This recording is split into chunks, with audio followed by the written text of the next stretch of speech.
So, that's the what. Now for the so what. How does this childhood blueprint actually build the person you are today? Well, it shows up as a really distinct set of habits, patterns that were once survival skills, but now they might just be holding you back. We're going to break down 6 of the most common habits that come from this experience. And as we go through them, just, notice what feels familiar. See what lands for you.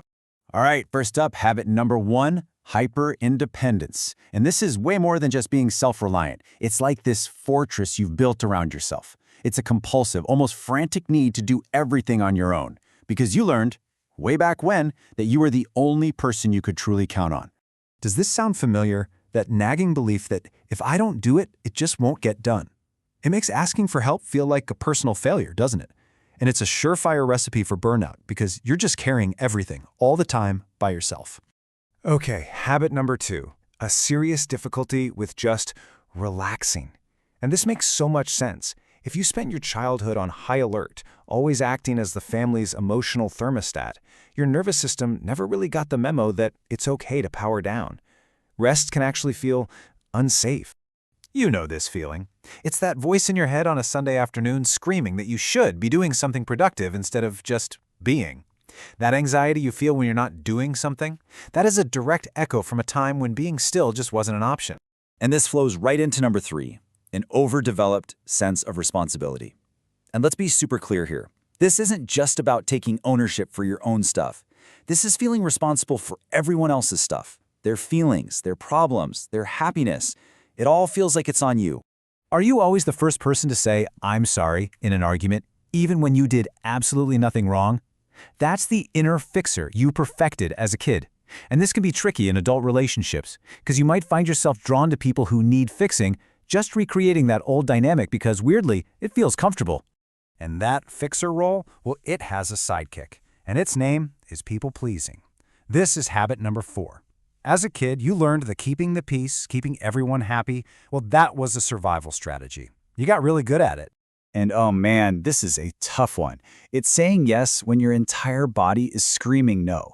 It's believing your value comes from what you can do for other people, not from who you are. And the idea of setting a firm boundary can feel terrifying, like you're doing something deeply wrong. So, when you're carrying all that responsibility and people-pleasing, what's the emotional result? Well, that brings us to habit number 5, chronic guilt. It's like this constant, low-grade hum in the background of your life, always whispering, "You're not doing enough." Seriously, think about it. You take a day off, you feel guilty. You can't solve someone's problem, you feel guilty. You spend a little money on yourself, guilt. It's the emotional tax you pay for daring to put yourself first, even for a second. And that leads us to our final habit, number 6, which is such a paradox. It's a deep discomfort with receiving care. You've become an expert-level, 5-star caregiver, but you are a total beginner at letting someone take care of you. What happens when someone genuinely offers you help? Do you get kind of awkward, maybe even suspicious, like what's the catch here? Being vulnerable, letting someone else be strong for you, it can feel completely unnatural because that was never your role. So we've laid out these 6 habits, but why does recognizing this pattern, this architecture, matter so much? Let's connect the dots and look at the real, long-term impact. It's a chain reaction, you see. It starts with that role reversal as a kid. That forces you to develop these powerful coping skills.